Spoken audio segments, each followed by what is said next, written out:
नमस्कार. Radio MPSC गुरुमध्ये मी RJ. Prajakta सगळ्यांचे स्वागत करते.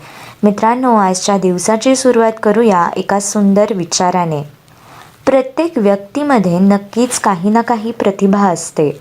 म्हणूनच आम्हाला त्या प्रतिभेची ओळख पटवणे आणि त्यावर कार्य करणे आवश्यक आहे. मित्रांनो, आज आहे 11 नोव्हेंबर. जाणून घेऊया आजच्या दिवसाचे विशेष. 11 नोव्हेंबर हा दिवस भारत देशात राष्ट्रीय शिक्षण दिन म्हणून साजरा केला जातो. देशात स्वतंत्र भारताचे पहिले शिक्षण मंत्री मौलाना अबुल कलाम आझाद यांच्या जयंतीनिमित्त दरवर्षी 11 नोव्हेंबर हा दिवस राष्ट्रीय शिक्षण दिन म्हणून साजरा करतात. शिक्षणाचे महत्त्व लक्षात घेऊन देशभरात त्याचा प्रचार करण्याच्या उद्देशाने हा दिवस साजरा केला जातो. मौलाना अबुल कलाम आझाद हे एक स्वातंत्र्य सेनानी आणि स्वतंत्र भारताचे पहिले शिक्षण मंत्री होते. त्यांनी दिनांक 15 ऑगस्ट 1947 ते 2 फेब्रुवारी 1958 या काळात शिक्षण मंत्री म्हणून देशाची सेवा केली.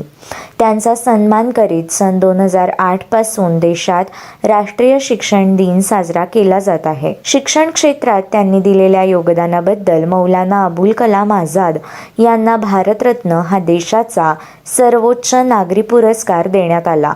देशात IIT, IISc आणि school of architecture and planning यासारख्या प्रमुख शैक्षणिक संस्था स्थापन करण्यामागे त्यांचे मोलाचे योगदान ठरले. AICTE आणि UGC सारख्या सर्वोच्च संस्था स्थापन करणारे ते प्रमुख व्यक्ती होते. विनामूल्य प्राथमिक शिक्षण मिळावे हे उद्दिष्ट ठेवून त्यांनी राष्ट्रीय शिक्षण प्रणालीची स्थापना केली. ललित कला अकादमी, साहित्य अकादमी आणि अशा बऱ्याच शैक्षणिक संस्थांची त्यांनी स्थापना केली होती. व्यावसायिक प्रशिक्षण आणि माध्यमिक शिक्षणाच्या विविधतेवरही त्यांनी भर दिला. देशामध्ये साक्षरतेचे प्रमाण 74.04% आहे. मूलभूत हक्क म्हणून 6 ते 14 वर्षे वयोगटातल्या सर्व मुलामुलींना मोफत व सक्तीचे शिक्षण देण्यासाठी सरकारने 2002 साली देशात सर्व शिक्षा अभियान सुरू केले. या धोरणामुळे हजारो नवीन सरकारी शाळा स्थापन केल्या गेल्या. ग्रामीण पालकांनी त्यांच्या पाल्यांना शाळेत पाठवण्यास नकार दिला तेव्हा मध्यान्ह भोजन योजना तयार करण्यात आली. मध्यान्ह भोजन योजना अनेक दशकांपासून वापरली जात आहे.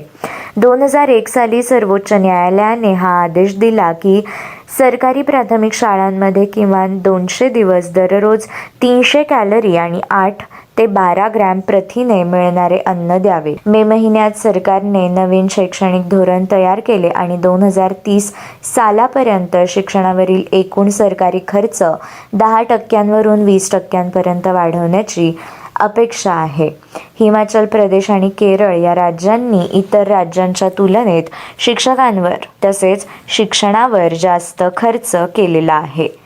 मित्रांनो, या व्यतिरिक्त 11 नोव्हेंबर या दिवसाच्या अजून काही महत्त्वपूर्ण घडामोडी आपण जाणून घेणार आहोत. 11 नोव्हेंबर 2004 या दिवशी यासर अराफत यांच्या मृत्यूपश्चात महमूद अब्बास यांची पॅलेस्टाईन मुक्ती संघटनेच्या अध्यक्षपदी नियुक्ती करण्यात आली. 11 नोव्हेंबर 1981 रोजी अँटिगा आणि बार्बुडाचा संयुक्त राष्ट्रामध्ये प्रवेश झाला. 1975 11 नोव्हेंबर या दिवशी अंगोलाला स्वातंत्र्य मिळाले. 1962 कुवेतने नवीन संविधान अंगीकारले. पंढरपूरचे विठ्ठल मंदिर सर्वांना खुले करण्यात आले तो दिवस होता 11 नोव्हेंबर 1947. 1 मे 47 पासून साने गुरुजींनी त्यासाठी काही काळ उपोषण केले होते. 1942 दुसऱ्या महायुद्धादरम्यान नाझी जर्मनीने फ्रान्सचा कब्जा घेतला. अमेरिकन अभिनेत्री, निर्माती, दिग्दर्शिका, गीतलेखिका आणि मॉडेल डेमी मूर यांचा जन्म 1962 आजच्याच दिवशी झाला. वेस्ट इंडिजचा क्रिकेटपटू रॉय फ्रेडरिक्स यांचा जन्म 1942 झाला. हिंदी, नेपाळी व बंगाली चित्रपट अभिनेत्री माला सिन्हा यांचा जन्म 1936 झाला. बद्रुद्दीन जमालुद्दीन काझी उर्फ जॉनी वॉकर या विनोदी अभिनेत्यांचा जन्म 1926 तर रुसी शेरियर मोदी यांचा जन्म 1924 झाला. गोपाळ नरहर तथा मनमोहन नातू अर्थात लोककवी यांचा जन्म 11 नोव्हेंबर 1911 रोजी झाला. जीवटराम भगवान दास तथा आचार्य कृपलानी या स्वातंत्र्यसेनानी, गांधीवादी, समाजवादी आणि पर्यावरणवादी यांचा जन्म 1888 मध्ये 11 नोव्हेंबर या दिवशीच झाला. मौलाना अबुल कलाम आझाद स्वातंत्र्य चळवळीतील विद्वान नेते, भारताचे पहिले शिक्षण मंत्री, भारतरत्न विजेते यांचा जन्म 1888 मध्ये 11 नोव्हेंबर या दिवशी झाला. हे एक भारतीय प्रमुख राजकीय पुढारी होते.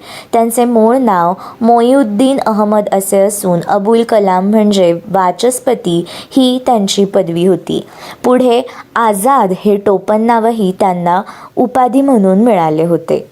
श्रीधर कृष्णाजी कुलकर्णी तथा पठ्ठे बापूराव यांचा जन्म 1888 मध्ये झाला.